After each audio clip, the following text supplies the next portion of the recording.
So, Tommy, I'm super excited to be talking to you because I have come to know you through the Steve Harvey Show, but I have come to love you dear in my heart through Ready to Love.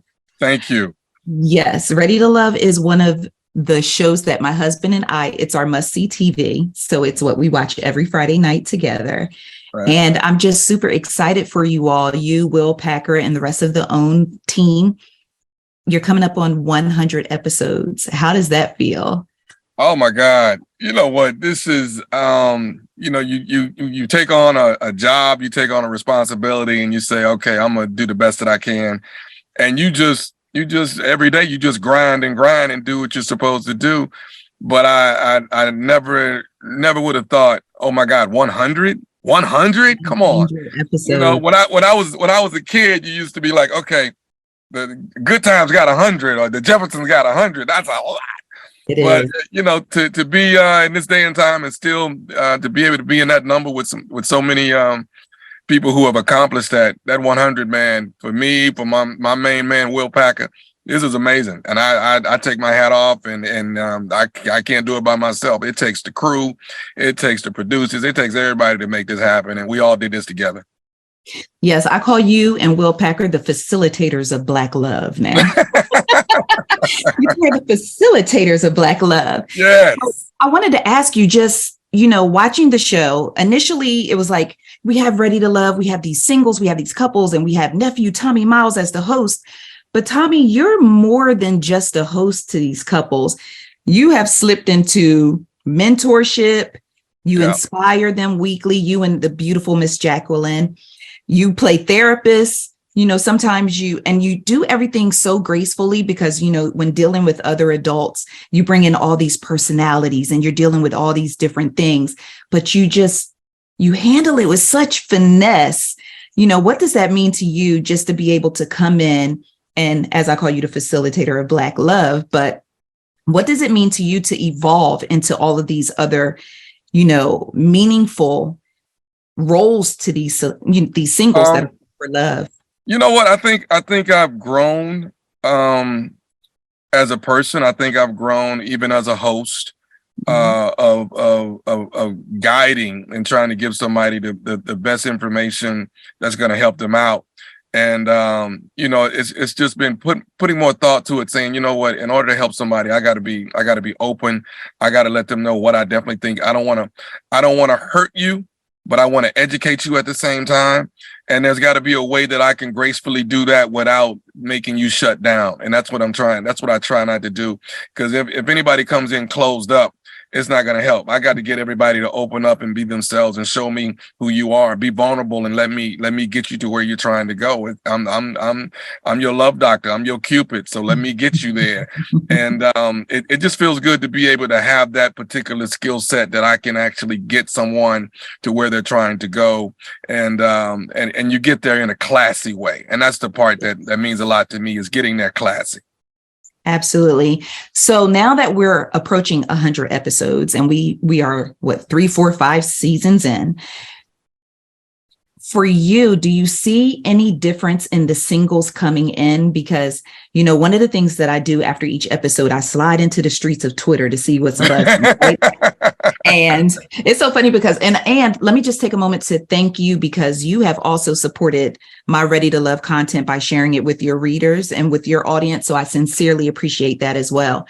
But, one of the things that I hear buzzing is like, people are starting to question the authenticity of some of the singles that are coming in, because now we live in a clout chasing era, right? Yeah. So are you really looking for love? And I feel like your radar is really good with that. But do you feel like the vetting process has become a little more difficult, or do you have any concerns about people who just want to be on TV versus those really looking for love? You know what? There's always a concern. I've had that concern, and vetting them a lot in a lot more detail is definitely more important for us to really get those who genuinely want to find love. But just like in life, though, everyday life. There are some people that put a face on that we can't see past it. There are some people that know how to put a show on and we cannot see past it. And you know what? But after a week, 2 weeks, 3 weeks, guess what? It's going to come out. Your true colors are going to show up. We're going to see it. And that's when everybody sits back and says, aha, here we go. And this is why you are in the situation that you are in, and it all comes out. So that, it's going to happen. We're going to have some people that are going to be some great actors that we can't see past it. But sooner or later, it's going to come out. You're going to show it. There's some people that's made it 3/4 of the way through some of these seasons, and towards the tail end, you'd be like, well, damn, I didn't know that. Well, here you are. Yes. And we're gonna expose it, and you're probably not gonna make it another week. But that's what life is. We got people that's going out on dates in regular life that are running into people that have camouflaged some things for months. And then, a year or two later, here's a lady saying, I did not even see this coming. He was this, and that. I didn't know this. He lived at his mama's house. He been lying the whole time, Tommy. And that's what happens. You are absolutely right. So over the course of the 100 episodes, and I'm just so excited about that, do you have a personal favorite moment or memory just throughout or dealing with the couples each season? Is there something that's personal to you that's just like your favorite moment? Well, I'm just recently with Rashid and Simone getting engaged on the show. I mean, that was major for me. That was for it to happen there. She had no idea about it. When you see a woman crumble to her knees and mess up her clothes, she didn't know. She did not know. She did not know. Not crumble to the knees. Just crumble. And yes, she did. And I think they genuinely care for each other. I think that we're on to something there. I think with Joy and Clifton, another home run. I think they knew almost from day one that they had a connection, and they respected the process and moved around the room, but they kept gravitating back to one another. So there's moments like that.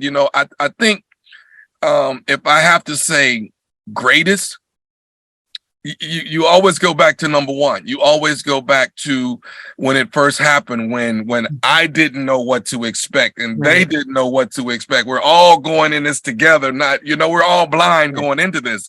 And that's Atlanta. First season of Atlanta is just, it's just OMG. I don't know. I'm still trying to help you get there, but I don't really know. And I think that was the excitement for me is I did the best I could trying to get them there.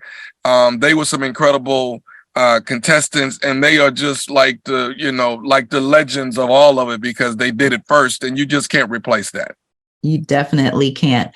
Now, there are some cities, and I won't mention the city, but that I noticed that you had a little more pep in your step when Ready to Love went there, and I know why. But in the future, are there any other cities that you would like to see Ready to Love step into and explore their singles and helping them find love?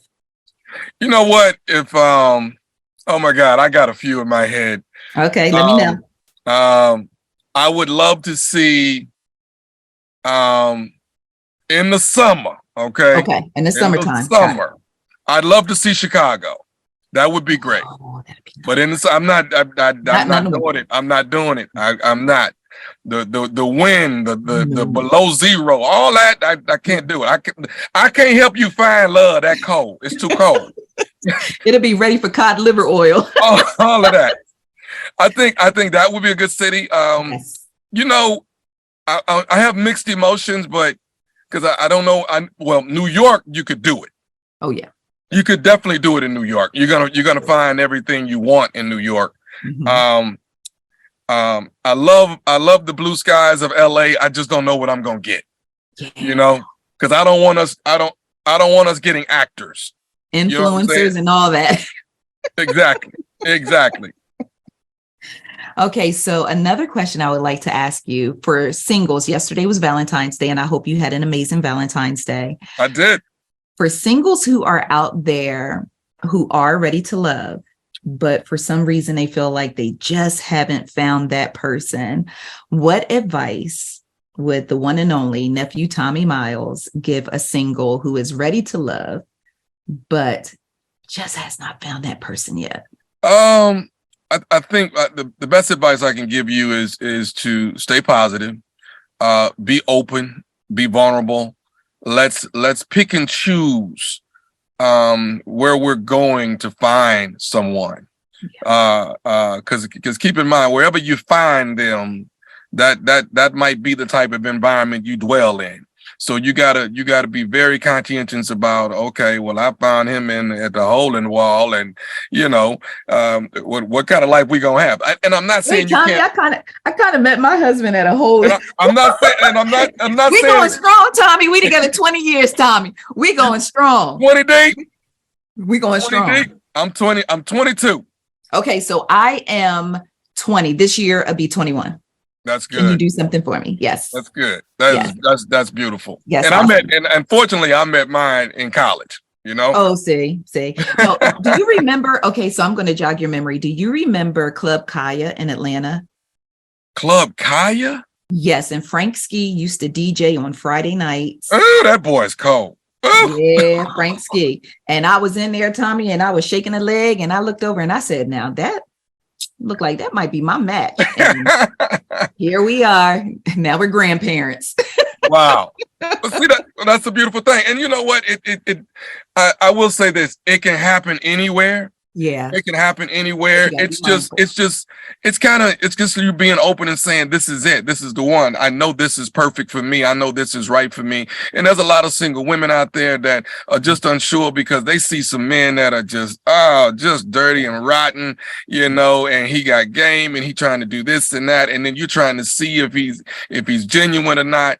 And you just got to be patient, because when it's right for you, your spirit will let you know that this is a good move.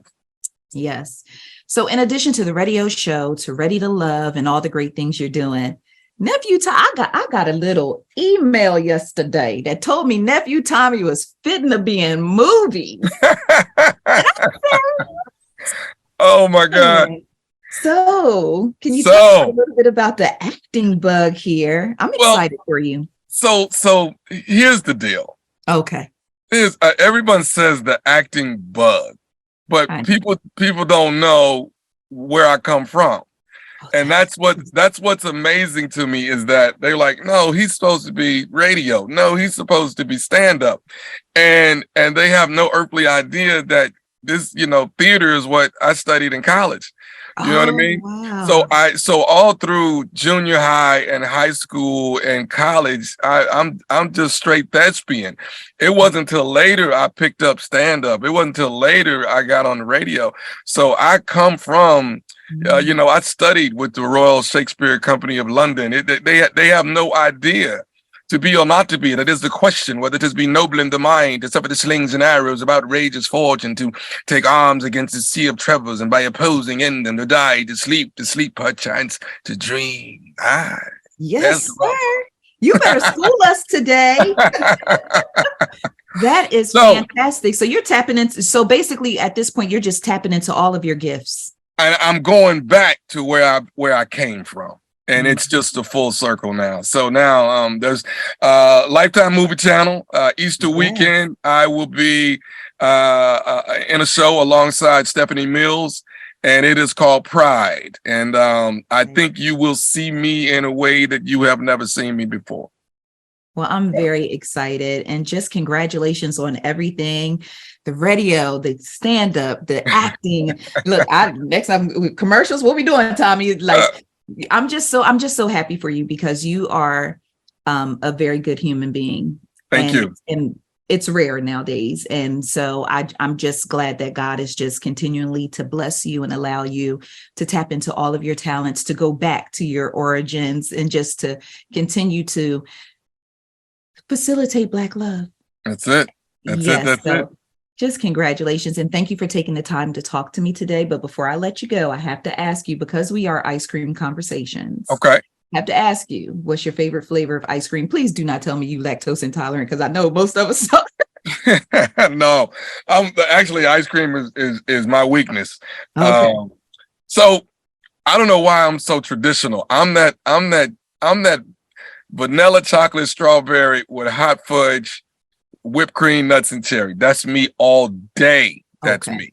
Every now and then I can throw that banana in there. Now, if I get jiggy with it, then I'm gonna go over to Ben and Jerry and get some Rainforest Crunch, and I'm gonna be buck wild.